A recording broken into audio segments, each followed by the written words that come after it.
নমস্কাৰ গাঁও চহৰ জিলা খবৰ হৈতে ষ্টুডিঅ'ৰ পৰা প্ৰিয়ংকা আহিছো খবৰ মাজলৈ ট্ৰাম্প নেতানহৰ বিৰুদ্ধে ফটোৱা জাৰি কৰা হৈছে মুহাৰিবৰ অপৰাধী ডোনাল্ড ট্ৰাম্প বেঞ্জামিন নেতানহু ইৰাণৰ দণ্ডবিধি মতে ঈশ্বৰৰ শত্ৰু ব্যক্তি ট্ৰাম্প নেতানহু ইছলাম ধৰ্মাৱলম্বী ট্ৰাম্প নেতানহুলৈ সহযোগিতা আগবঢ়োৱাত বাধা এনে বহুকেইটা অভিযোগ তথা ট্ৰাম্প নেতানহুৰ বিৰুদ্ধে নিষেধাজ্ঞা জাৰি কৰি ইৰাণৰ অন্যতম শীৰ্ষ চিয়া ধৰ্মগুৰু গ্ৰেণ্ড আয়াতুল্লাহ নাছিৰ মাকাৰামে সিৰাজিয়ে ট্ৰাম্প নেতানহুৰ বিৰুদ্ধে জাৰি কৰিছে ফটোৱা আমেৰিকাৰ ৰাষ্ট্ৰপতি আৰু ইজৰাইলৰ প্ৰধানমন্ত্ৰীগৰাকীক ঈশ্বৰৰ শত্ৰু বুলি অভিহিত কৰি বিশ্বজুৰি মুছলমানসকলক দুইজনৰ বিৰুদ্ধে ব্যৱস্থা গ্ৰহণ কৰিবলৈ এই ফটোৱা আহ্বান জনাইছে ইৰাণৰ ইছলামিক ধৰ্মগুৰুগৰাকীয়ে ট্ৰাম্প আৰু নেতানহুৰ বিৰুদ্ধে উত্থাপিত হৈছিল ইছলামীয় সম্প্ৰদায়ৰ নেতৃত্ব আৰু কৰ্তৃত্বৰ বিৰুদ্ধে আক্ৰমণ কৰাৰ অভিযোগ এই অভিযোগতে দুয়োগৰাকী নেতাকে যুদ্ধবাজ গণ্য কৰা হৈছে যদিও ফটোৱাত উল্লেখ কৰা হৈছে দুয়োকে মুহাৰিবৰ অপৰাধী তথা ইৰাণৰ দণ্ডবিধি অনুসৰি ঈশ্বৰৰ শত্ৰু ব্যক্তি হিচাপে অভিহিত কৰা হৈছে ডোনাল্ড ট্ৰাম্প আৰু বেঞ্জামিন নেতানহুৰ বিৰুদ্ধে মুছলমান সমাজৰ সহযোগিতা নিষিদ্ধ ঘোষণা কৰা হৈছে এই ফটোৱাত ইৰাণৰ ইছলামিক দণ্ডবিধি অনুসৰি ঈশ্বৰৰ শত্ৰু বুলি প্ৰমাণ হোৱা ব্যক্তিক ফাঁচী ক্ৰুচত দিয়া হুহাত আৰু বাহুভৰি কাটি পেলোৱা হয় বা নিৰ্বাসনৰ দৰে শাস্তি দিয়া হয় ইৰাণৰ বিৰুদ্ধে আমেৰিকা আৰু ইজৰাইলে কৰা আক্ৰমণৰ পিছতে এই ফটোৱা জাৰি কৰা হৈছে 13 জুনত ইজৰাইলৰ ইৰাণৰ পাৰমাণৱিক আৰু সামৰিক স্থানত বিমান আক্ৰমণ চলোৱাৰ লগতে কেইবাগৰাকীও সেনাধ্যক্ষ আৰু পদাৰ্থৰ বিজ্ঞানীক হত্যা কৰাৰ পিছত উত্তেজনা বৃদ্ধি পাইছে ইৰাণেও ইজৰাইলৰ চহৰসমূহত ক্ষেপণাস্ত্ৰৰে আক্ৰমণৰ প্ৰকৰে কৰিছে ইৰাণৰ তিনিটাকৈ পাৰমাণৱিক ক্ষেত্ৰত আমেৰিকায়ো আক্ৰমণ কৰিছে ইৰাণে ইউৰেনিয়াম সমৃদ্ধৰে অস্ত্ৰ-শস্ত্ৰ স্তৰলৈ আগবঢ়াই নিলে অধিক ব্যৱস্থা গ্ৰহণ কৰাৰ ভাবুকি দিছিল ট্ৰাম্পে তাৰ মাজতে ইৰাণৰ গ্ৰেণ্ড আয়াতুল্লাহ গৰাকীয়ে ট্ৰাম্প নেতানহুৰ বিৰুদ্ধে জাৰি কৰিছে ফটোৱা উল্লেখযোগ্য যে ইৰাণৰ দণ্ডবিধি অনুসৰি ইছলামীয় সম্প্ৰদায় আৰু ইয়াৰ সাৰ্বভৌমত্বৰ ক্ষতি কৰিবলৈ নেতৃত্ব আৰু কৰ্তৃপক্ষক ভাবুকি বা আক্ৰমণ কৰা যিকোনো ব্যক্তি বা শাসন ব্যৱস্থাক শত্ৰু হিচাপে গণ্য কৰা হয় সেইবাবে ট্ৰাম্প নেতানহুৰ বিৰুদ্ধে জাৰি কৰা হৈছে এই ফটোৱা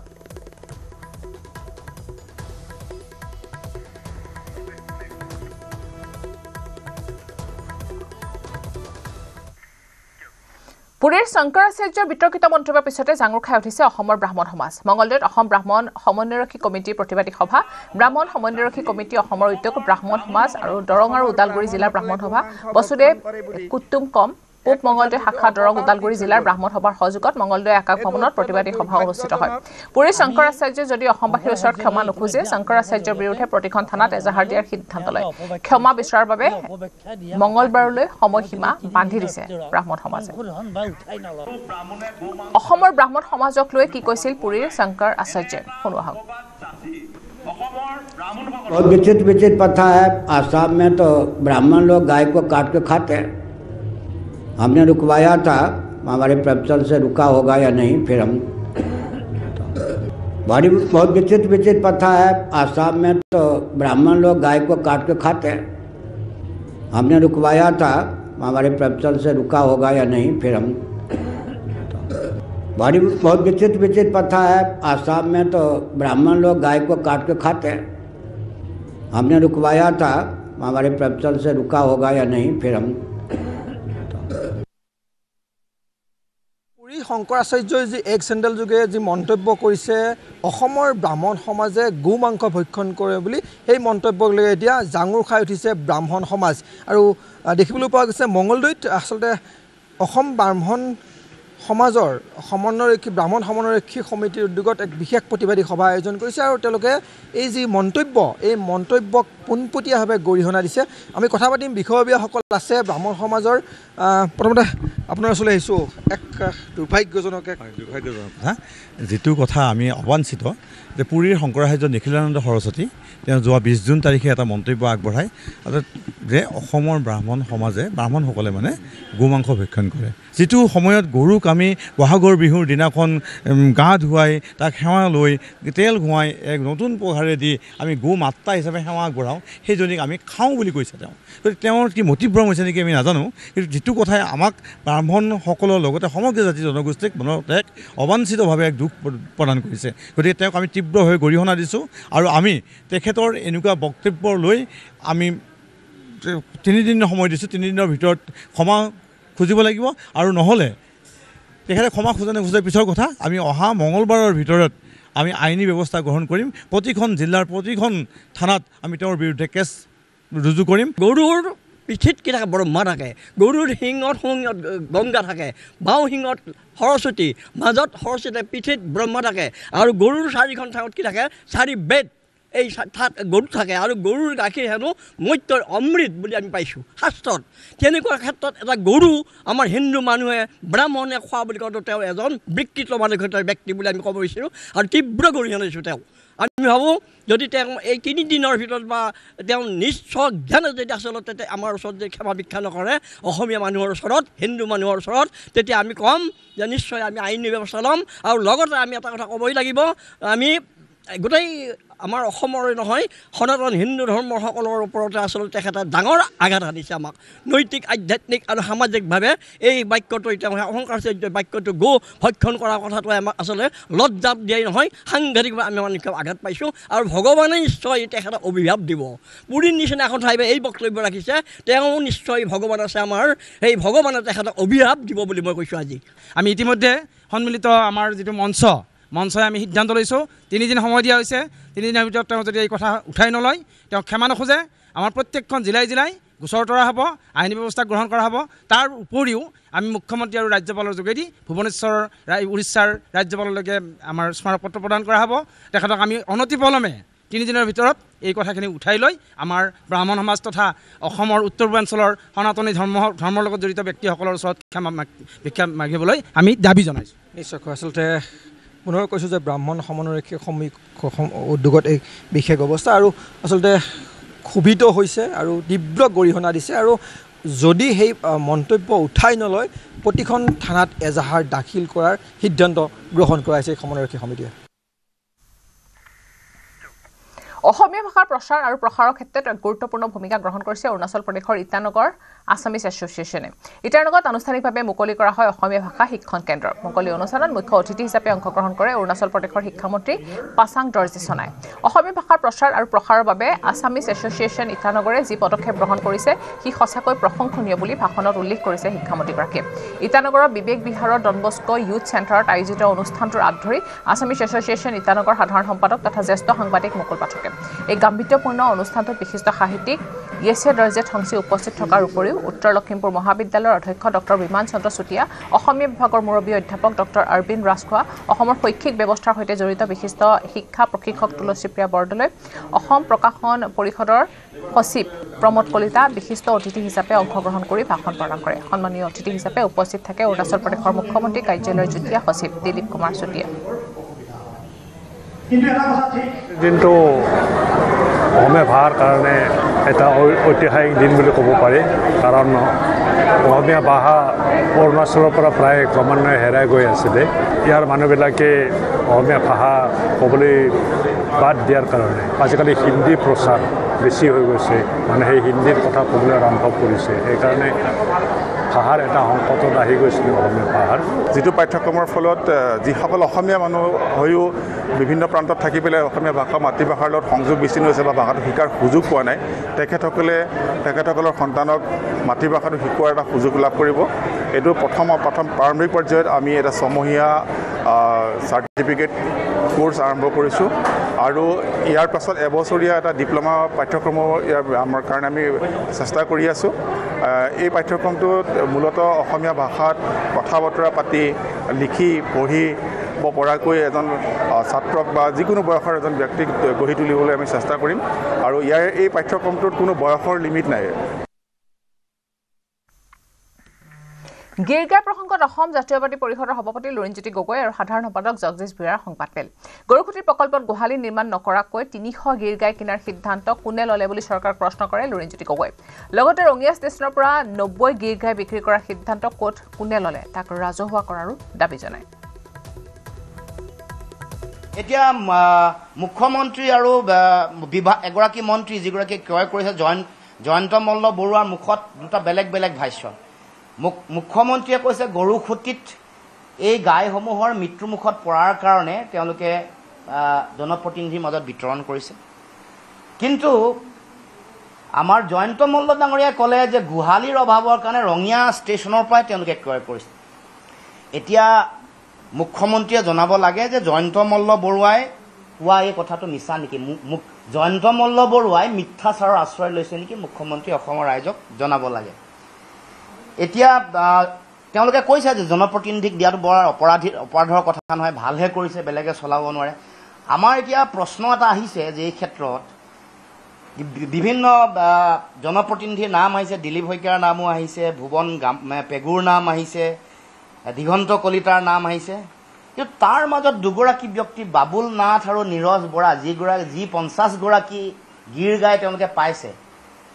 এওঁলোকৰ আচলতে এতিয়া দুয়োগৰাকী আচলতে কোনখন দুগ্ধ ফাৰ্মৰ লগত এওঁলোকবোৰ জড়িত এই কথা ৰাজহুৱা কৰিব লাগে। দুয়োগৰাকী বাবুল নাথ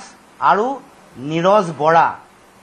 এই দুয়োগৰাকীয়ে প্ৰথম এই দুয়োগৰাকী সন্দেহযুক্ত ব্যক্তিয়ে কেনেকৈ 50 গৰাকী গীৰ গাই পালে, যিহেতু জনপ্ৰতিনিধিক দিয়া বুলি কৈছে, আৰু দুয়োগৰাকী দুয়োগৰাকী জড়িত হৈ থকা দুগ্ধ পাম কেইখনৰ নাম ৰাজহুৱা কৰিবৰ কাৰণে আমি দাবী উত্থাপন কৰিছোঁ। আৰু তেওঁলোকৰ হাতত থকা 50টা গীৰ গাইৰ এতিয়া অৱস্থিতি কি এইটো চৰকাৰে আমাক জনাব লাগে। যোৰহাটত দুৰ্ঘটনাত পতিত হৈছে এখন স্কুল ভানখনে ছাত্ৰ ছাত্ৰীক লৈ বহুতীয়া গাঁৱৰ পৰা ওলাই ৰাষ্ট্ৰীয় ঘাইপথ উঠাৰ সময়তে এখন বলেৰো বাহনে পাছফালৰ পৰা প্ৰচণ্ড জোৰেৰে খুন্দা মাৰে। বলেৰো বাহনৰ খুন্দাত ওলোটাকৈ বাগৰি স্কুল ভানখন। স্থানীয় ৰাইজে বাহনখনৰ পৰা গ্লাছ ভাঙি উলিয়াই আনে ছাত্ৰ ছাত্ৰীসকলক। দুৰ্ঘটনাত কম বেছি পৰিমাণে আহত হৈছে শিক্ষাৰ্থীসকল। যোৰহাটৰ অজন্তা বাইপাছৰ ওচৰত এই দুৰ্ঘটনাটো সংঘটিত হৈছে। প্ৰাথমিক চিকিৎসা অন্তত পৰীক্ষা থকাৰ বাবে পুনৰ বিদ্যালয়লৈ পঠোৱা হৈছে ছাত্ৰ ছাত্ৰীসকলক। कहाँ से आ रहे हैं आप? दीमापुर से। अब कहाँ जाना है? मोन जाना है। तो कैसे हुआ एक्सीडेंट? कैसे हुआ आपका एक्सीडेंट? कैसे हुआ आपका? ओ भाजी, एक्सीडेंट कैसे हुआ? मोबाइल देख के चलाया था? गूगल में देख के। গোলাঘাটৰ কছাৰীহাট চিনাতলিস্থিত ত্ৰিশূল মন্দিৰত মুখ্যমন্ত্ৰী ডক্টৰ হিমন্ত বিশ্ব শৰ্মা মন্দিৰত পূজা অৰ্চনা কৰি সেৱা লয় মুখ্যমন্ত্ৰীক ৰাখে। আৰু তাৰ পিছতে গোলাঘাটৰ ক্ৰীড়া সন্থাৰ অধীনৰ 7,93,00,000 টকাৰে নিৰ্মিত ইনডোৰ ষ্টেডিয়াম আৰু গোলাঘাটৰ চৰকাৰী বেজবৰুৱা উচ্চতৰ মাধ্যমিক বিদ্যালয়ৰ খেলপথাৰত ভাষণ প্ৰদান কৰি আছে মুখ্যমন্ত্ৰীগৰাকীয়ে। নতুন মাত্ৰা প্ৰদান কৰিছে। অসমৰ ট্ৰেডিশ্যনেল গেমসমূহকো যি ধৰণে এটা সংৰক্ষণৰ প্ৰচেষ্টা কৰা হৈছে, ই সঁচাকৈয়ে এটা আমাৰ বাবে আনন্দৰ বিষয়। মই নিশ্চিত যে এই সংগ্ৰহালয়টো কেইদিনমানৰ ভিতৰতেই সকলোৰে বাবে এক আকৰ্ষণৰ কেন্দ্ৰবিন্দু হৈ পৰিব। মই অত্যন্ত আনন্দিত যে গোলাঘাট চৰকাৰী বেজবৰুৱা উচ্চতৰ মাধ্যমিক বিদ্যালয়ৰ নতুন ভৱনৰ নিৰ্মাণৰ কামো পূৰ্ণ গতিত আগবাঢ়িছে। অসম চৰকাৰে আগবঢ়োৱা 8 কোটি টকাৰে এই বিদ্যালয়ৰ নতুন ভৱন নিৰ্মাণৰ কাম প্ৰায় দ্ৰুত গতিত আগবাঢ়িছে। বিদ্যালয় কৰ্তৃপক্ষই ইয়াৰ হেৰিটেজ ভৱনটো সংৰক্ষণৰ পৰামৰ্শ আগবঢ়াইছে। মন্ত্ৰী অজন্তা নেওগ ডাঙৰীয়ানীক এই ক্ষেত্ৰত বিহিত ব্যৱস্থা লোৱাৰ বাবে মই আহ্বান জনাম। আজি আমাৰ গোলাঘাট জিলা সকলো ক্ষেত্ৰতে আগবাঢ়িছে। আজি দিনটোৰ আন এক অন্যতম আকৰ্ষণ হৈছে 130 কোটি টকা ব্যয় কৰি গোলাঘাটৰ 55,000 লোকে যাতে বিশুদ্ধ খোৱা পানী খাব পাৰে, তাৰ বাবে এটা নতুন পানী যোগান আঁচনিৰ শুভাৰম্ভ। ধনশিৰি নদীৰ পৰা লৈ অহা পানীৰে সমগ্ৰ গোলাঘাট নগৰখনক বিশুদ্ধ খোৱা পানী যোগান ধৰিবৰ বাবে 130 কোটি টকাৰ প্ৰকল্পৰ আজি আমি আধাৰশিলা স্থাপন কৰিছোঁ। মই ৰাজ্যৰ নগৰ নিৰ্মাণ বিভাগ আৰু মন্ত্ৰী জয়ন্ত মল্ল বৰুৱাক ধন্যবাদ জনাইছোঁ যে গোলাঘাট জিলাত 24 ঘণ্টাই গোলাঘাট নগৰত 24 ঘণ্টা পানী যোগানৰ বাবে যি প্ৰচেষ্টা হাতত লৈছে, সি গোলাঘাটক বিকাশৰ দিশত আৰু অধিক আগুৱাই লৈ যাব। গোলাঘাটত আজি ইঞ্জিনিয়াৰিং কলেজ হৈছে, গোলাঘাটত মেডিকেল কলেজ হৈছে, গোলাঘাটত আজি কেঞ্চাৰ হস্পিটেল হৈছে, গোলাঘাট জিলাৰ উপায়ুক্তৰ কাৰ্যালয় নতুনকৈ নিৰ্মাণ কৰা হৈছে আৰু কেইবাটাও অসমমালাৰ ৰাস্তাৰ জৰিয়তে সমগ্ৰ গোলাঘাট জিলাখন আজি উজ্বলি উঠিছে। মই গোলাঘাট জিলাৰ বিকাশৰ ক্ষেত্ৰত এক সুদূৰ প্ৰসাৰী ভূমিকা হাতত লোৱা বাবে মন্ত্ৰী অজন্তা নেওগ, অতুল বৰা ডাঙৰীয়া, আমাৰ সন্মানীয় বিধায়ক মৃণাল শইকীয়া, বিশ্বজিৎ ফুকন আৰু ভৱেন্দ্ৰনাথ ভৰালী ডাঙৰীয়াকো আকৌ এবাৰ ধন্যবাদ জনাইছোঁ। মই পুনৰ এবাৰ এই প্ৰকল্পটোৰ জৰিয়তে গোলাঘাটত ক্ৰীড়াৰ নয়নমণি শইকীয়া, লাভলীনা বৰগোহাঁইৰ দৰে আৰু বহু ক্ৰীড়া প্ৰতিভা উজ্বলি উঠক তাকেই কামনা কৰি সকলোকে পুনৰ এবাৰ ধন্যবাদ আৰু অভিনন্দন জনাই মই মোৰ বক্তব্যৰ সামৰণি মাৰিছোঁ। ধন্যবাদ। জয় হিন্দ, বন্দে মাতৰম। মাননীয় মুখ্যমন্ত্ৰী মহোদয়ক আমি আন্তৰিক গোলাঘাটৰ ঐতিহ্যমণ্ডিত শ্ৰী শ্ৰী আঠখেলীয়া নামঘৰত মুখ্যমন্ত্ৰী হিমন্ত বিশ্ব শৰ্মা আঠখেলীয়া নামঘৰৰ ঘৰৰ শুভ উদ্বোধন কৰে মুখ্যমন্ত্ৰীগৰাকীয়ে। আঠখেলীয়া নামঘৰত চলি থকা দীৰ্ঘদিনীয়া বিবাদৰ উৰ পেলাই সকলো একত্ৰিত হোৱা বুলি জানিব পাৰি গৌৰৱ অনুভৱ কৰা বুলি মন্তব্য কৰে মুখ্যমন্ত্ৰীগৰাকীয়ে।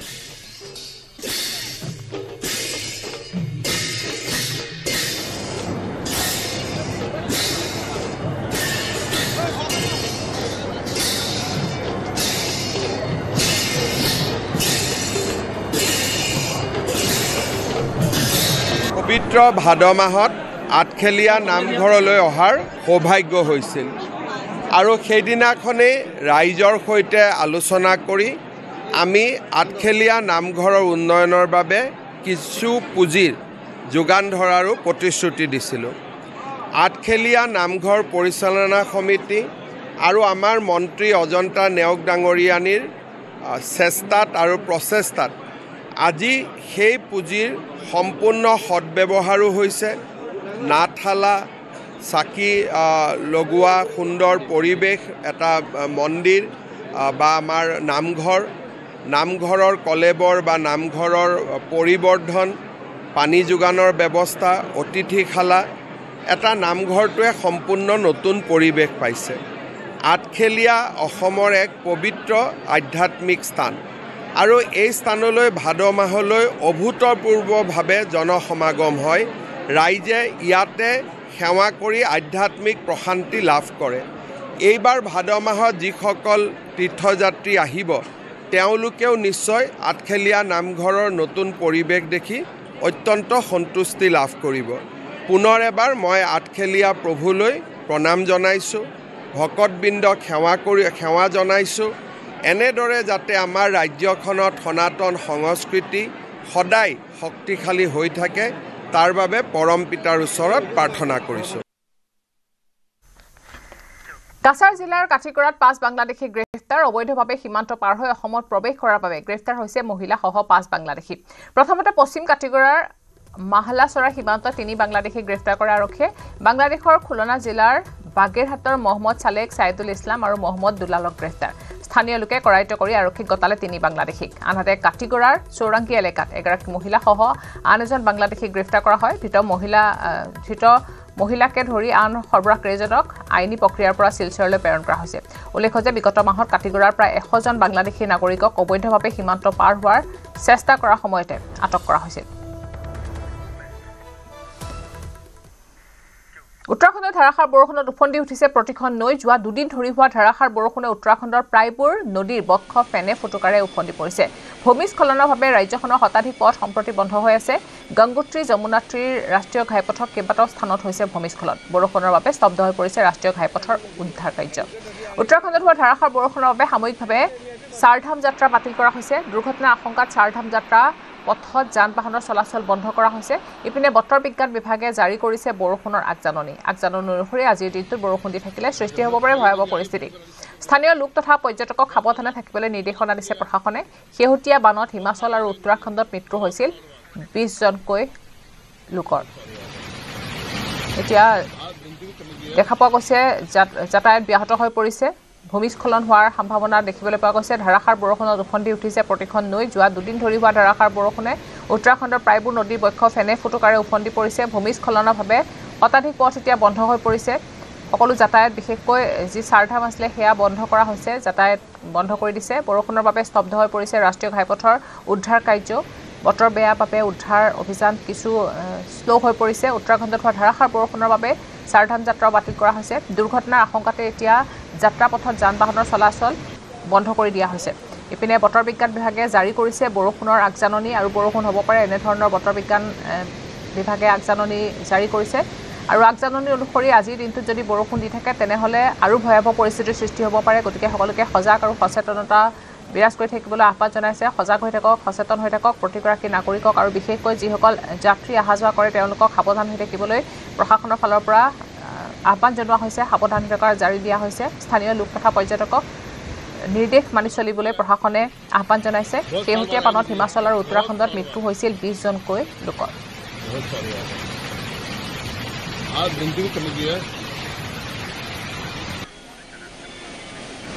এতিয়া ফেনে ফুটুকাৰে ভৰি পৰিছে প্ৰতিখন নৈৰ বক্ষ দেখিবলৈ পোৱা গৈছে পানীৰ মাজত এতিয়া সকলো যাতায়াত বন্ধ কৰা হৈছে ফেনে ফুটুকাৰে ভৰি পৰিছে পানীৰে উপচি পৰিছে আৰু নেৰানেপেৰা বৰষুণ অব্যাহত আছে যদি এনে ধৰণৰ বৰষুণ আৰু হৈ থাকে তেনেহলে ভয়ংকৰ পৰিস্থিতিৰ সৃষ্টি হ'ব পাৰে তেনে ধৰণৰ আগজাননী প্ৰকাশ কৰা হৈছে ৰাস্তা ঘাট সকলোতে এতিয়া পানী আৰু পানী দেখিবলৈ পোৱা গৈছে এফালে নৈৰ বুকুত পানী দেখিবলৈ পোৱা গৈছে আৰু আনফালে ধাৰাসাৰ বৰষুণ তাৰ ফালে ভূমিস্খলন হোৱাৰ সম্ভাৱনা প্ৰকট হৈ পৰিছে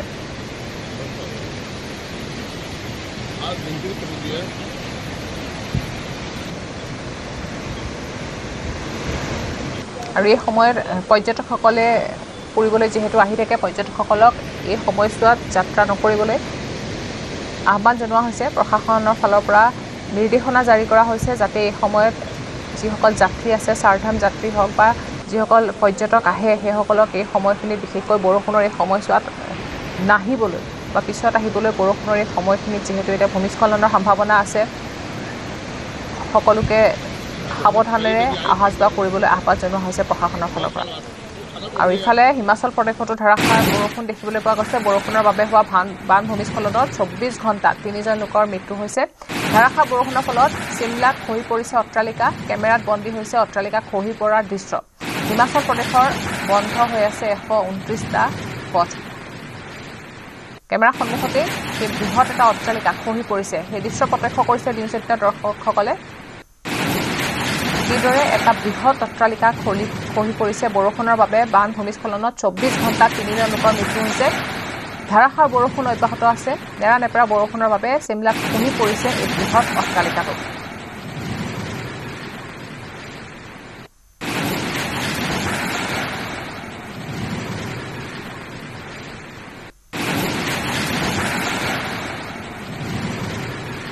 বান নেৰানেপেৰা বৰষুণ আৰু ভূমিস্খলন ইতিমধ্যে 3জন লোকৰ মৃত্যু হৈছে হিমাচল প্ৰদেশৰ দৃশ্য চিমলাৰ এইটো দৃশ্য চিমলাত দেখিবলৈ পোৱা গৈছে এটা বৃহৎ অট্টালিকা খহি পৰা দৃশ্য কেমেৰাৰ সন্মুখতে কিদৰে খহি পৰিছে এই বৃহৎ অট্টালিকাটো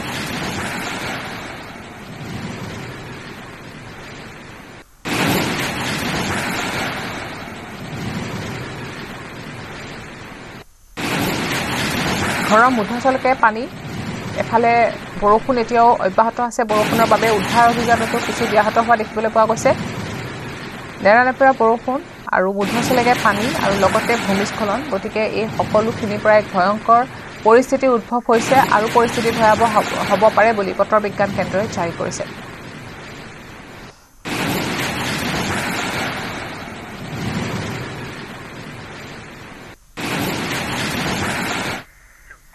আজি আৰম্ভ হ'ল কৈলাশ মানসৰোবৰ যাত্ৰা 5 বছৰৰ পিছত পুনৰ আৰম্ভ হৈছে কৈলাশ যাত্ৰা কোভিডৰ বাবে 5 বছৰ ধৰি বন্ধ হৈ আছিল এই তীৰ্থযাত্ৰা কৈলাশ পৰ্বতক ভগৱান শিৱৰ বাসস্থান বুলি গণ্য কৰা হয় উত্তৰাখণ্ডৰ 17000 ফুট উচ্চতাত আছে কৈলাশ মানসৰোবৰ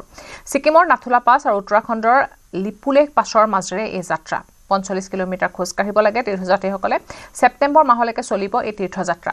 5500ৰো অধিক লোকে আবেদন কৰিছিল এই যাত্ৰাৰ বাবে আৰু ইয়াৰে 750 জন লোকক বাছনি কৰা হৈছে এই কৈলাশ যাত্ৰাৰ বাবে তীৰ্থযাত্ৰীসকলৰ সুৰক্ষাৰ বাবে বিশেষ ব্যৱস্থা গ্ৰহণ কৰিছে প্ৰশাসনে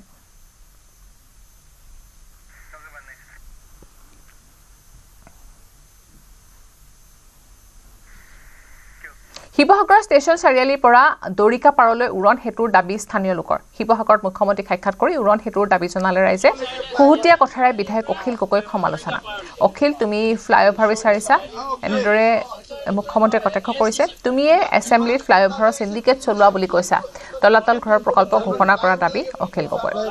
তুমিয়ে ফ্লাইঅভাৰ বনালে এছেম্বলিত কোৱা যে ফ্লাইঅভাৰ সিন্ডিকেট আমাৰ স্যাৰ বহুত দিনৰ দাবী আছে আমাৰ ফ্লাইঅভাৰ লাগে ক'ৰ পৰা ক'লৈকে ফ্লাইঅভাৰ লাগে দৰিগা পাৰলৈকে Okay. STC প্ৰায় এখন ইনভাৰ আছে তিনটা অত্যন্ত ইম্পৰ্টেন্ট ফ্লাইঅভাৰ লাগে বুলি কৈছা আৰু তুমি ফ্লাইঅভাৰ বনালে এছেম্বলিত কোৱা যে ফ্লাইঅভাৰ সিন্ডিকেট হৈ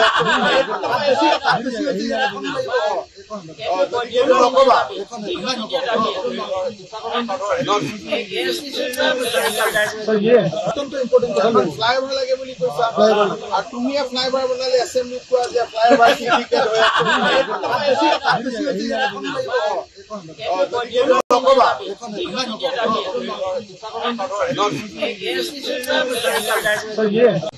আমাৰ স্যাৰ বহুত দিনৰ দাবী আছে আমাৰ ফ্লাইঅভাৰ লাগে ক'ৰ পৰা ক'লৈকে ফ্লাইঅভাৰ লাগে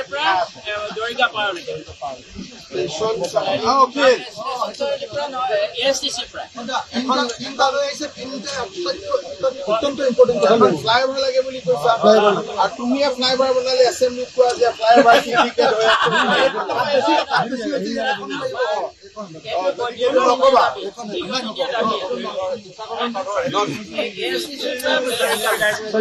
অত্যন্ত ইম্পৰ্টেন্ট ফ্লাইঅভাৰ লাগে বুলি কৈছা আৰু তুমি ফ্লাইঅভাৰ বনালে এছেম্বলিত কোৱা যে ফ্লাইঅভাৰ সিন্ডিকেট হৈ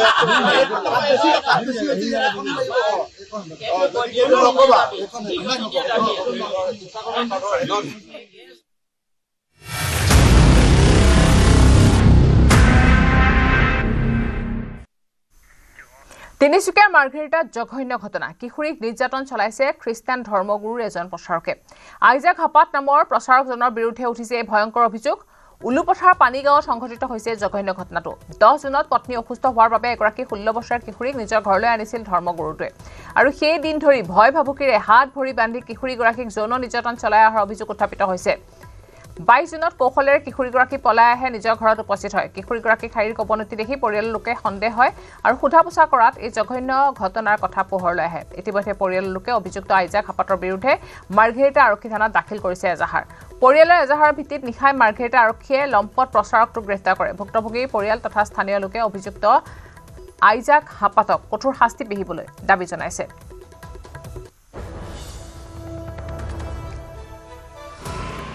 যে নেকি আমি যাক নেকি ধৰ্মগুৰু বুলি হিচাপে মানো তাৰ পত্নী মানে অসুস্থ হৈ আছে বেমাৰ আছে কিবা এনেকা কৈ অলপ দিন কামত সহায় কৰিব বুলি তাৰ ঘৰত লৈ গৈছিলে 10 তাৰিখৰ পৰা কন্টিনিউ 22 তাৰিখলৈকে হৰি সম্পৰ্ক চলাই আছিলে তো এইটো কাৰণে আমি আজি এফআইআৰ দায়েৰ কৰি আমি ন্যায়ৰ ওচৰত কাষ চাপিছো যাতে উচিত ন্যায় লাগে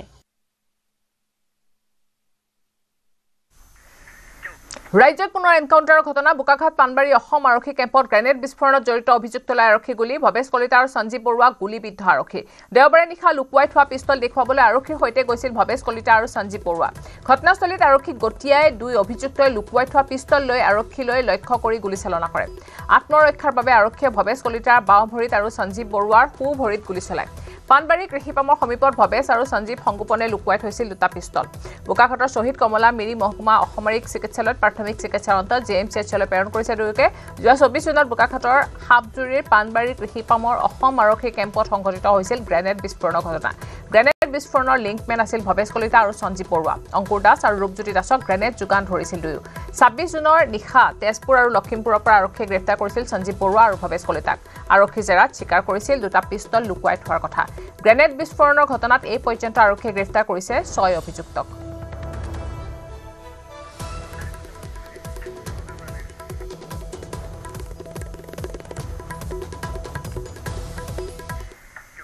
হুজাইত মৃতদেহ উদ্ধাৰ কৰা হৈছে সিংগাৰী বস্তি দি হাইৱে হেভেন নামৰ ৰেষ্টুৰাৰ পিছফালে পুখুৰীত এটা মৃতদেহ উদ্ধাৰ কৰা হৈছে পুখুৰী মেটেকাত ৰহস্যজনক অৱস্থাত ৰেষ্টুৰাৰ কৰ্মচাৰী মনোজ দাসৰ মৃতদেহ উদ্ধাৰ হোৱাত চাঞ্চল্যৰ সৃষ্টি হৈছে মনোজ দাসে প্ৰায় 6 মাহ ধৰি ৰেষ্টুৰাখনত কাম কৰি আছিল ৰহস্যজনক অৱস্থাত কৰ্মচাৰীজনৰ মৃতদেহ উদ্ধাৰৰ পিছতে পৰিয়ালৰ লোকে হত্যাকাণ্ড বুলি মন্তব্য কৰিছে ঘটনাৰ পিছতে উত্তেজিত একাংশ লোকে ৰেষ্টুৰাখন ভাঙি পেলাবলৈ চেষ্টা কৰিছে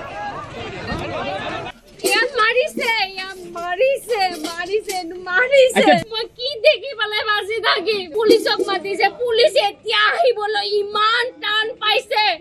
ইহঁতে মানে বৰযাত্ৰী নাহি আহিব হাসি খুচি পেলাই আহিব ইয়াত পুলিচ আহিবলৈ ইমান দেৰি কৰিছে মানুহটোক উঠালে যদি বাচি যায় মই ইমান টাইম পৰা মানুহক মাতি আছো অলপ উঠাক কিবা পুলিচ আহিলে মই কম মই উঠাবলৈ কৈছো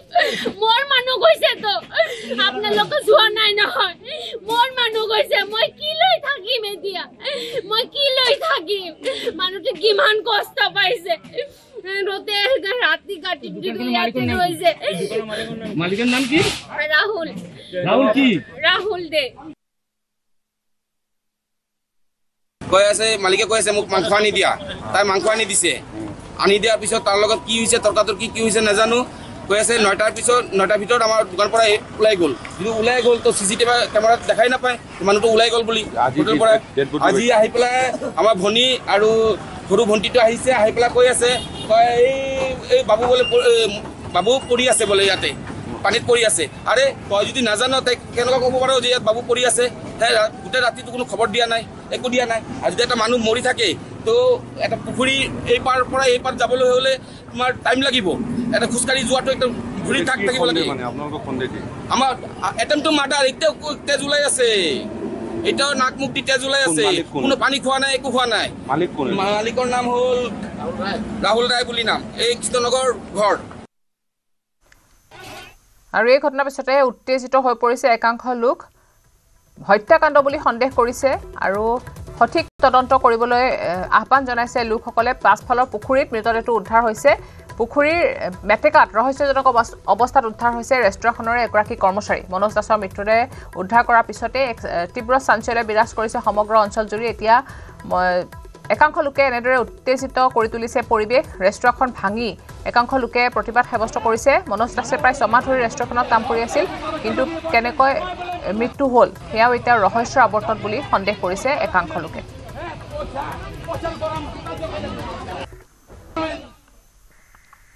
মৈৰাবাৰী গৌৰমাৰী চোৰাং চিকাৰীৰ বিৰুদ্ধে অভিযানত ছাইদুল ইছলাম নামৰ এটা চোৰাং চিকাৰী গ্ৰেপ্তাৰ ছাইদুল ইছলামৰ পৰা জব্দ হৈছে চিকাৰ কাৰ্যত ব্যৱহাৰ হোৱা বহু সঁজুলি আন্ধাৰৰ সুযোগ লৈ বিলৰ মাজত জাপ দি পলাই যাবলৈ সক্ষম হয় আন এটা সহযোগী উৰে নিশা অভিযান চলায়ো ছাইদুলৰ সহযোগী গ্ৰেপ্তাৰ কৰিবলৈ সক্ষম নহল আৰক্ষী লাহৰীঘাট সমজিলা আৰক্ষী অধীক্ষকৰ নেতৃত্বত চলিছিল অভিযান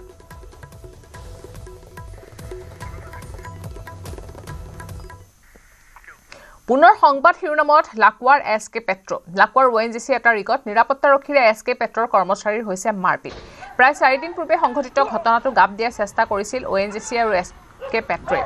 জীৱন বৰুৱা নামৰ এজন কৰ্মচাৰী আৰু ওএনজিচিৰ নিৰাপত্তাৰক্ষীৰ সৈতে মাৰপিটৰ ঘটনা সংঘটিত হৈছে জীৱন বৰুৱা নামৰ এছকে পেট্ৰৰ কৰ্মচাৰীজনৰ প্ৰহাৰত আহত হৈছে এজন নিৰাপত্তাৰক্ষী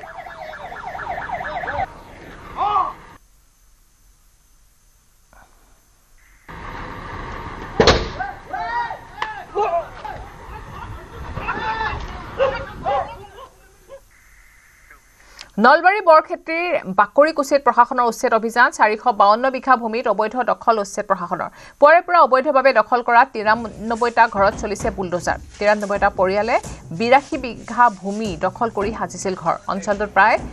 প্ৰাথমিক বিদ্যালয়ৰ লগতে মছজিদো উচ্ছেদ চলাইছে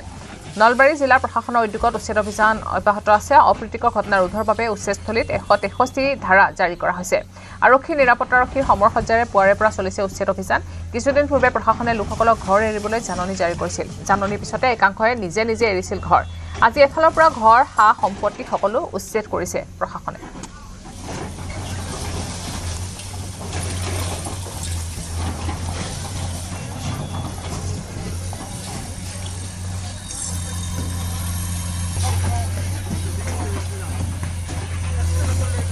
আমি আগৰ পৰা প্লানিং কৰি আছিলোঁ আৰু ইয়াত যিমান মানুহ আছিলে তেওঁলোকক আগৰ পৰা বুজাই দিয়া হৈছিল কি যিহেতু এইটো চৰকাৰী মাটি বিজিআৰ লেণ্ড হয় তো ইয়াত থাকিব নোৱাৰে সেইমতে আগৰ পৰা নটিচ দি বুজাই মেলি ফাইনেলি আজি ইভিকশ্যন কৰা হ'ল পিছফুলি হৈছে কোনো ধৰণৰ কোনো আমি ৰেজিষ্টেঞ্চ পোৱা নাই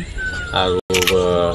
আজি আমাৰ যি গভৰ্ণমেণ্ট মেচিনাৰী ইউজ কৰি আমি যিমান অনথৰাইজড ষ্ট্ৰাকচাৰ আছিলে সেইখিনি ডিমলিছ কৰা হৈছে আৰু মানুহে ইয়াৰ পৰা পিছফুলি গৈ আছে তেওঁলোকে ছাপোৰ্ট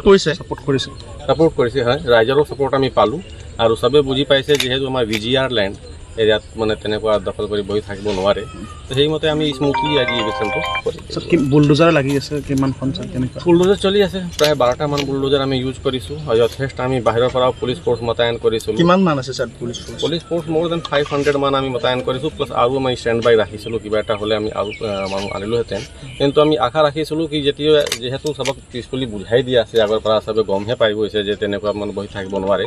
তো পিছফুলি হ'ব আৰু তেনেকুৱাই পিছফুলি হৈছে আৰু আমার সিসিবি আছে সিসিবিতে কারাগার দিয়ে আমাকে পুঁতি হয়েছে আমার যাওয়ার জায়গা নাই আমি কেমন বছর আছো আমার আর যাওয়ার জায়গা নাই জিসিবিতে আমাকে মারি থই যাক মাটি সাথে না লাগে ঘরসর যদি ভাঙি দিছি আমার জিসিবিতে এতে ছেপি থই যাক চলে বলেও না লাগে আমার মাটি সেটিও না লাগে আপনারা কেতিয়াৰ পৰা আছিল ইয়াতে আমি এতে 30-40 বছর হল আহি আছো গড়া খা মানুহ আমি সরুবাই করা হয়েছে বাকৰিকুছিত ৰাতিপুৱাৰে পৰা চলিছে বৃহৎ উচ্ছেদ অভিযান আৰু এই মুহূৰ্তত আমি উচ্ছেদস্থলীৰ উপস্থিত আছোঁ দেখিবলৈ বিচাৰিছোঁ যে আচলতে জিলা প্ৰশাসনৰ প্ৰায় অৰ্ধসামৰিক বাহিনী বা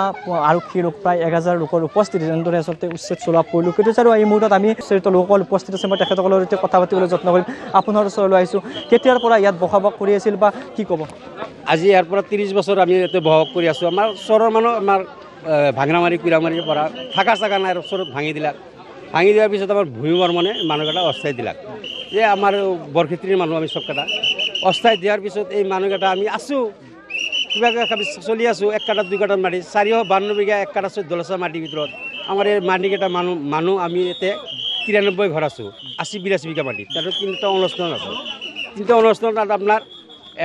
12-13 বিঘা মাটি আছে আৰু বাকী 70-72 বিঘাত মাটি আমি 93 ঘৰ আছোঁ এইবোৰ চৰকাৰী ভূমি আছিল চৰকাৰী ভূমি বাকি মাটি আমার 452 বিঘা 1 কাঠা 14 লচা মাটিত যে আমার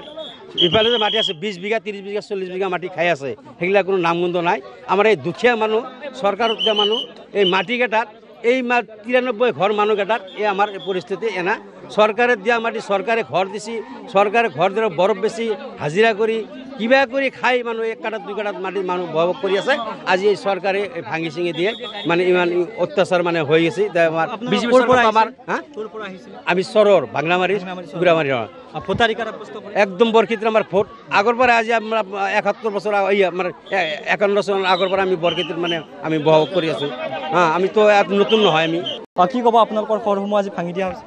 আমাক ভাঙি দিছে আজি 5টা বজাৰ পৰাই চলি ফেলি চাও খুৱাবা নৰো ইতে খেদি দিছি কিমান বছৰ আছিল আপোনালোকে এতে 25 বছৰ 30 বছৰ ধৰি গৈছিল কি আহ্বান জনাব চৰকাৰক আপোনালোকৰ ঘৰসমূহ জৰিয়তে চৰকাৰী ভূমি দিছিল আপোনালোকে বসবাস কৰিছিল চৰকাৰী ঘৰত দিছিল আমাক লাইনো দিছিল এতিয়া ক'ত কেনেকৈ ব্যৱস্থা কৰিছে এতিয়া ক'ত ব্যৱস্থা কৰিম আমি আমাৰ ব্যৱস্থাৰ জাগাই নাই আৰু এতিয়া আমাৰ ব্যৱস্থাৰ জাগাই নাই এতিয়া চৰকাৰে ক'ত দিব ক'ত না দিব আমি আমাৰ হেতুৱে আবেদন দিব না কিনা আমাক কি ক'ব আমি ইয়াতে ইয়াৰে মানুহ ইয়াতে থাকিব লাগিব ঘৰ দিয়াৰ ভাঙি দিছে ইয়াতে ঠিয়া হ'ব নে দে কিৰ কাৰণে ৰাস্তাত আমি ঠিয়া হৈ আছো আমি বেলেগৰ ঘৰত গৈছে নাকি মেদি মাটিত আমাক ঠিয়া হ'ব দিব নাকি কোনবাই ৰাস্তাত ঠিয়া হৈছে মাৰি থৈ যাক আমাক কে আমি বেলেগৰ মেদি মাটিত যাম আমি আমাক ইয়াতে জিচিবি দি বা গাড়ী দি চেপি থৈ যাক চলি গেলে একো খাবা দা নাই 5টাৰ পৰা 6টাৰ পৰা ঘৰৰ পৰা ওল যা বৈৰা নাই জিকি ওলাই দিছি ঘৰৰ পৰা কে আমাৰ চলি গেলে বাইছ পালান আমি ক'ত যাম আমি ৰাস্তাতে থাকিম তাতে হুম্বা নে দিলে আমি ৰাস্তাতে থাকিম আমি নাযাওঁ আমি ইয়াৰ পৰা সিবাগে নাযাওঁ আমি ইয়াতে থাকিম আমি ইয়াতে থাকিম আমি ৰাস্তাতে থাকিম আমাকে ইয়াতে হুম্বা নে দিলে আমি ইয়াতে থাকিম চলিবলৈ ডলি ফালি মাৰি ফেলে দিম ইয়াতে আমি যাবাও নেদম আমি বেলেগৰ মেদি মাৰিত কিয় যাম আমি তো বাইভাগৰ সম্পত্তি সিবাগে থোৱা নাই নিশ্চিতভাৱে এইসকল আচলতে উচ্চাৰিত লোকে তেওঁলোকে ক্ষোভ আৰু দুখ প্ৰকাশ কৰা পৰিলক্ষিত আছে আৰু তেওঁলোকৰ যিহেতু নিজৰ যি আপোন ঘৰখন আচলতে চৰকাৰী ভূমিৰ জৰিয়তে তেওঁলোকে বসবাস কৰি আছিল আপোন ঘৰখন ভাঙি দিয়াৰ পিছতে তেওঁলোকে ক্ষোভ প্ৰকাশ কৰা পৰিলক্ষিত হৈছে আৰু পুনৰ উল্লেখ কৰিছোঁ যে আজি ৰাতিপুৱাৰ পৰা বৃহৎ উচ্ছেদ অভিযান চলিছে নলবাৰী জিলাৰ বাকৰিকুছিত আৰু বাকৰিকুছিত বিশাল সমৰ সজ্জাৰ মাজেৰে আচলতে উচ্ছেদ অভিযান চলাই থকা বৰ্তমান মুহূৰ্ততো পৰিলক্ষিত হৈছে ডিগবৈ বন সংমণ্ডলৰ অন্তৰ্গত লক্ষীপথাৰ কেন্দুগুৰিত 1.5 বিঘা মাটিত চাহৰ বাগিচা উচ্ছেদ কোনো জাননী নিদিয়াকৈ দিগেন কোচ নামৰ লোকজনৰ চাহ বাগিচা উচ্ছেদ কৰে বন বিভাগে চকুৰ সন্মুখতে মেচিনেৰে এফালৰ পৰা কাটি গৈছে চাহ গছ কোনো কাৰণ নোহোৱাকৈ চাহ বাগিচা উচ্ছেদ কৰাৰ বাবে বন বিভাগৰ বিৰুদ্ধে ক্ষোভিত হৈ পৰিছে এতিয়া পৰিয়ালটো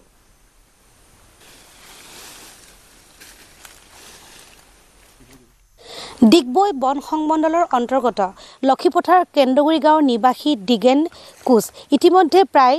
18 বছৰ অতিক্ৰম কৰি এই নিবনুৱা লোকজনে স্বাৱলম্বিতাৰ পথ বিচাৰি বন বিভাগৰ অন্তৰ্গত প্ৰায়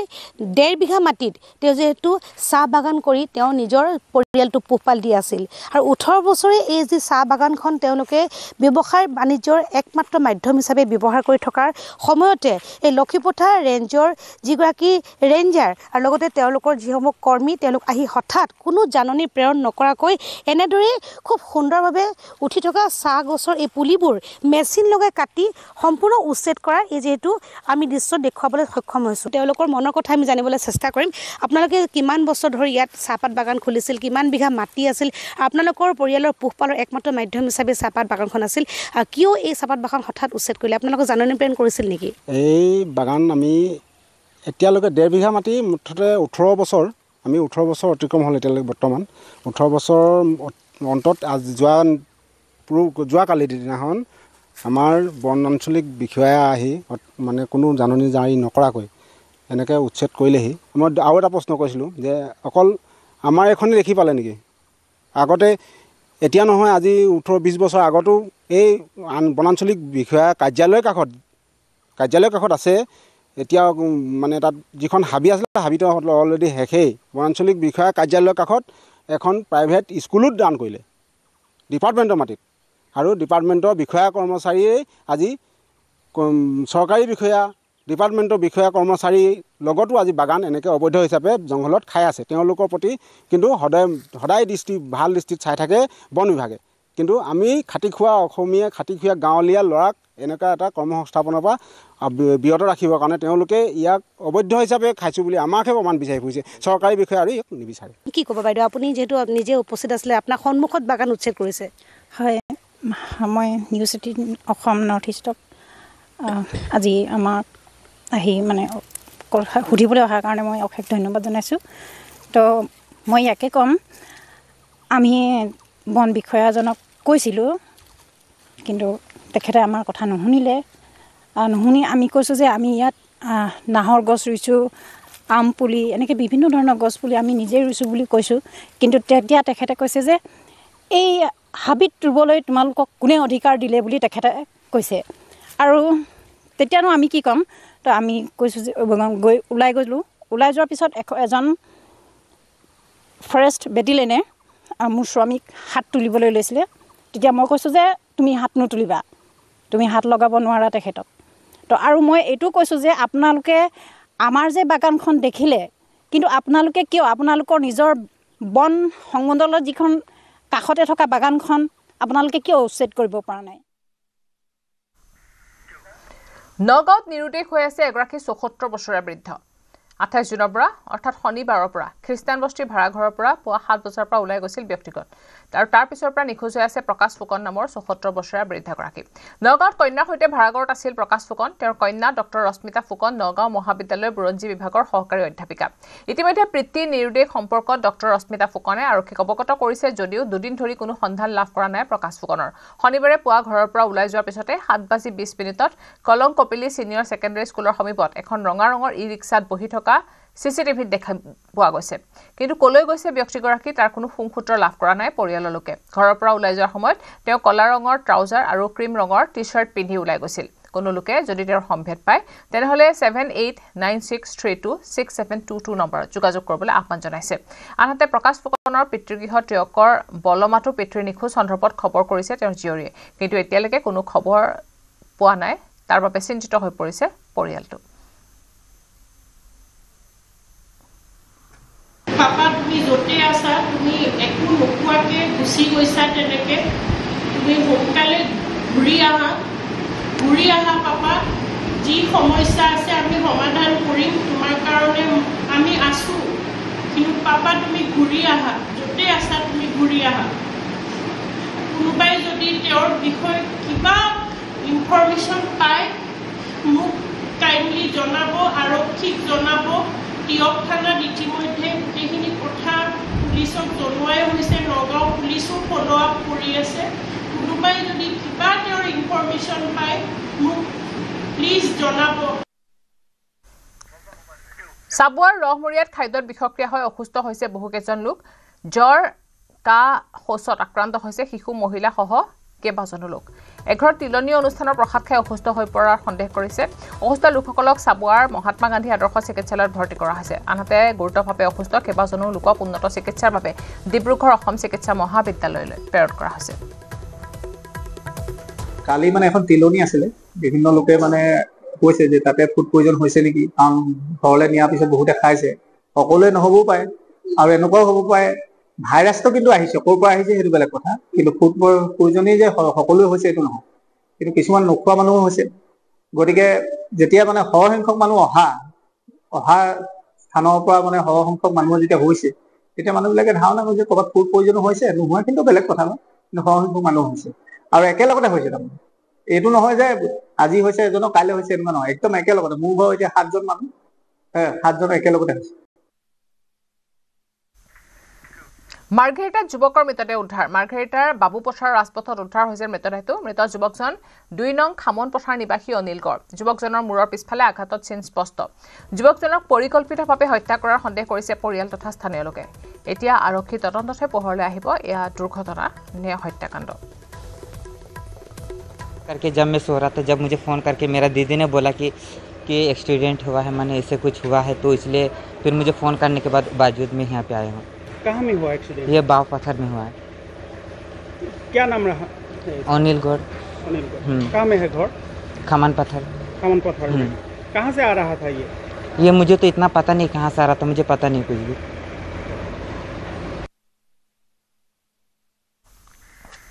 গোৱালপাৰা পঞ্চৰত্ন আৰক্ষী জালত 2 বেটাৰী চুৰ পুখুৰী পানীৰ দলৰ পৰা উদ্ধাৰ হৈছে বহুকেইটা বেটাৰী পঞ্চৰত্নত চৰাঞ্চলত বিগত এমাহ ধৰি বিভিন্ন শিক্ষা অনুষ্ঠানৰ লগতে বিভিন্ন অনুষ্ঠানত ছলাৰ বেটাৰী চুৰিকাণ্ড সংঘটিত কৰিছিল এই সন্দৰ্ভত ৰামহৰি চৰ মজলীয়া বিদ্যালয়খনৰ প্ৰধান শিক্ষকে পঞ্চৰত্ন থানাত এজাহাৰ দাখিল কৰে আৰক্ষীয়ে অভিযান চলাই 2 চোৰক গ্ৰেপ্তাৰ কৰাৰ লগতে টিয়াপাৰা চহৰৰ আব্দুল ৰফিকুলৰ ঘৰৰ পুখুৰী পানীৰ দলৰ পৰা কেইবাটাও বেটাৰী উদ্ধাৰ কৰিবলৈ সক্ষম হৈছে স্থানীয় ৰাইজে অভিযোগ কৰা মতে আব্দুল ৰফিকুলে চুৰৰ মাষ্টাৰমাইণ্ড আব্দুল ৰফিকুলৰ নেতৃত্বত চুৰি কাৰ্য সংঘটিত হৈ থকাৰ অভিযোগ উত্থাপন হৈছে এটুপি বিশুদ্ধ খোৱা পানীৰ বাবে হাহাকাৰ কৰিবলগীয়া হৈছে কলিয়াবৰৰ বামুনি পথাৰৰ পৰিয়ালে বিগত 7 মাহে বিকল হৈ আছে বামুনি পথাৰ পানী যোগান আঁচনি ফলত বিশুদ্ধ খোৱা পানীৰ বাবে বঞ্চিত হৈ পৰিছে বামুনি পথাৰবাসী প্ৰায় 3 বছৰ ধৰি বৃহত্তৰ বামুনি পথাৰ ৰাজ্যৰ সুবিধাৰ্থে এটা পানী যোগান আঁচনি নিৰ্মাণ কৰিছিল যদিও সেয়া ফুটুকাৰ ফেনতহে পৰিণত হৈছে জল জীৱন মিছনৰ অধীনৰ পানীৰ যোগান আঁচনিটোৰ আটাইকেইটা পাম্প বিকল হৈ পৰাত এতিয়া অঞ্চলটোৰ 3 শতাধিক লোকে বঞ্চিত হৈ আহিছে খোৱা পানীৰ পৰা ফলত জুৰি কদৰ্যময় আৰু কুৱাৰ লেতেৰা পানীকে সেৱন কৰিবলগীয়া হৈছে বামুনি পথাৰবাসীয়ে লগতে বিভিন্ন ৰোগত আক্ৰান্ত হৈছে বামুনি পথাৰৰ একাংশ লোক এটুপি বিশুদ্ধ খোৱা পানীৰ পৰা বঞ্চিত হৈ আছে কলিয়াবৰৰ বামুনি পথাৰবাসী আৰু বিগত 8 মাহে বিকল হৈ আছে তেওঁলোকৰ পানী যোগান আঁচনিটো মই দেখুৱাইছোঁ এয়া হৈছে বামুনি এই পথাৰ জনস্বাস্থ্য কাৰিকৰী বিভাগৰ এটা পানী যোগান আঁচনি জল জীৱন মিছনৰ অধীনত এই পানী যোগান আঁচনি নিৰ্মাণ কৰা হৈছিল প্ৰায় 3 বছৰ পূৰ্বে 2 বছৰমান এই পানী যোগান আঁচনিটো আঁচনিৰ ৰূপত ৰাইজে পানী পাইছিল যদিও বিগত 7-8 মাহে এই আঁচনিটো কিন্তু বিকল হৈ আছে ইয়াত যেহেতু স্থানীয় ৰাইজে পানীৰ অভাৱত ভুগিছে তেওঁলোকে জুৰিৰ পানী খাইছে কুঁৱাৰ লেতেৰা পানী খাইছে যাৰ ফলত তেওঁলোকে বিভিন্ন ৰোগত আক্ৰান্ত হৈছে কেতিয়াবা বিকল হৈ আছে হয় নিশ্চয়কৈ ক'ব পাৰি আমাৰ বামুনি পথাৰ পানী যোগান আঁচনিটো আজি 2 বছৰ আগতে মেৰামতি কৰিছিল যদিও যোৱা 7 মাহ ধৰি এইটো বিকল হৈ আছে যাৰ ফলত বামুনি ৰাইজে এখন জুৰি গোটেই বামুনি পথাৰবাসীয়ে এখন জুৰিৰ পানীয়ে নিত্য ব্যৱহাৰ কৰিবলগীয়া কামবোৰ কৰি আছে লগতে এই লেতেৰা পানীয়ে সেৱন কৰিবলগীয়া আছে যাৰ কাৰণে আমাৰ স্থানীয় বাসিন্দাই বিভিন্ন অসুস্থতাত পৰিছে বিভিন্ন বেমাৰ আজাৰো আমাক দেখা দিছে তাৰ পৰা আমি বহুবাৰ আবেদন নিবেদন কৰিছোঁ যদিও আমাক এতিয়ালৈকে কোনো সুফল লাভ কৰা নাই আমি যাৰ কাৰণে আমি জনস্বাস্থ্য কাৰিকৰী বিভাগ আমি একেবাৰে বিফল হোৱা বুলি আমি কৈছোঁ আৰু আমি এই সংবাদ মাধ্যমৰ জৰিয়তে আমাৰ জনস্বাস্থ্য কাৰিকৰী বিভাগৰ বিভাগীয় মন্ত্ৰী জয়ন্ত মল্লবৰুৱাক আমি কাতৰভাৱে অনুৰোধ কৰোঁ অনতিমলমে আমাৰ এই কলিয়াবৰ সমষ্টিৰ পানী যোগান আঁচনি কেন্দ্ৰখন আমাক মেৰামতি কৰক অন্যথা আমাক মাৰি পেলাই দিয়ক এতিয়া বৰ্তমান এই আঁচনিৰ যি এইটো চেণ্টাৰখন এতিয়া মানে ভূত বাংলালৈহে পৰিণত হ'বলগীয়া হৈছে আমি হাবি জংঘলেৰে ভৰি পৰিছে গোটেই আমি প্ৰত্যক্ষ কৰিছোঁ আমাৰ ৰাইজ গোটেই প্ৰত্যক্ষ কৰিছোঁ আমি এতিয়া ভূত বাংলালৈ পৰিণত হোৱা দেখা গৈছে নিশ্চয়কৈ মই দেখুৱাইছোঁ যিটো আঁচনি বামুনি পথাৰৰ পানী যোগান আঁচনিটো চাৰিওফালে হাবি জংঘলে আৱৰি ধৰিছে এই আঁচনিটো বিগত 7-8 মাহে বিকল হৈ আছে দুবছৰমান পানী যোগান আঁচনিৰ ৰাইজে পানী লাভ কৰিছিল যদিও বিগত 7-8 মাহে পানী যোগান আঁচনিটো সম্পূৰ্ণভাৱে বিকল হৈ আছে। কিন্তু এই আঁচনিটো কাৰ্যক্ষম কৰিবলৈ বিভাগীয় কৰ্তৃপক্ষক এই অঞ্চলৰ ৰাইজ বামুণী পথাৰবাসীয়ে বাৰম্বাৰ আবেদন নিবেদন কৰিছে। তেওঁলোকে কেইবাবাৰো জনস্বাস্থ্যকাৰী কৰি কলিয়াবৰৰ কাৰ্যালয়লৈ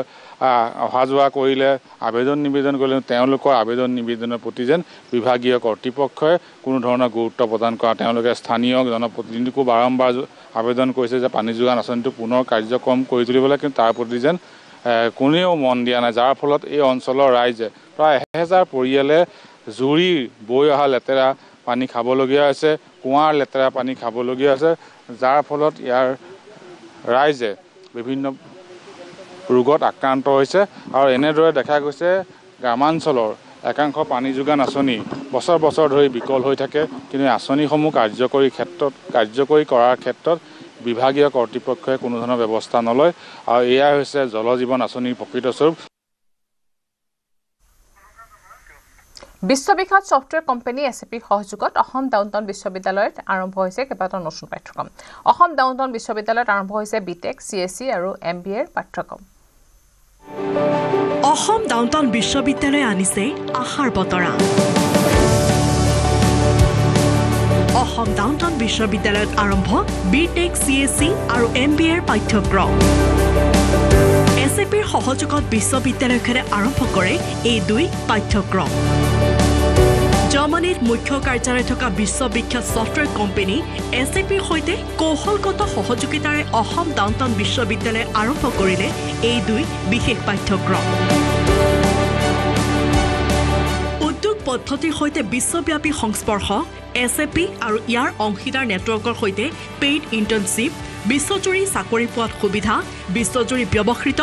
SAPৰ প্ৰযুক্তি আৰু সঁজুলিসমূহৰ প্ৰশিক্ষণ ইত্যাদিৰ সুবিধাৰে এই অংশীদাৰিত্বই ছাত্ৰ ছাত্ৰীসকলক তেওঁলোকৰ নিজ নিজ ক্ষেত্ৰত হাতে কামে অভিজ্ঞতা লাভ কৰাৰ এক ব্যতিক্ৰমী সুযোগ প্ৰদান কৰাৰ অংগীকাৰ লৈছে। শৈক্ষিক শিক্ষণ আৰু উদ্যোগৰ প্ৰয়োজনীয়তাৰ মাজৰ ব্যৱধান দূৰ কৰিবলৈ ডিজাইন কৰা হৈছে এই পদক্ষেপ, যাৰ লক্ষ্য হৈছে ছাত্ৰ ছাত্ৰীসকলক প্ৰথম দিনৰ পৰাই উদ্যোগৰ বাবে সাজু কৰি তোলা। News desk report, news 18 Assam north east. পৰীক্ষা বহি মূল্যায়ন নকৰাকে কাবাৰীক বিক্ৰী কৰিলে তামুলপুৰৰ এখন বিদ্যালয়ৰ প্ৰধান শিক্ষকে। তামুলপুৰ জিলাৰ বৰিমাখা মধ্য ইংৰাজী বিদ্যালয়ত সংঘটিত হৈছে এই ঘটনা। প্ৰধান শিক্ষক ৰবীন্দ্ৰনাথ মুৰ্মুৰ বিৰুদ্ধে এই অভিযোগ। ছাত্ৰ ছাত্ৰীৰ ভৱিষ্যতক লৈ হেতালি খেলি আহিছে প্ৰধান শিক্ষকৰ লগতে শিক্ষক কৰ্মচাৰীয়ে। পৰীক্ষাৰ বহি নোচোৱাকৈ ছাত্ৰ ছাত্ৰীক দি আহিছে মূল্যাংকন। শীঘ্ৰে প্ৰধান শিক্ষকৰ বিৰুদ্ধে বিহিত ব্যৱস্থা ল'বলৈ আহ্বান জনাইছে স্থানীয় দল সংগঠনে।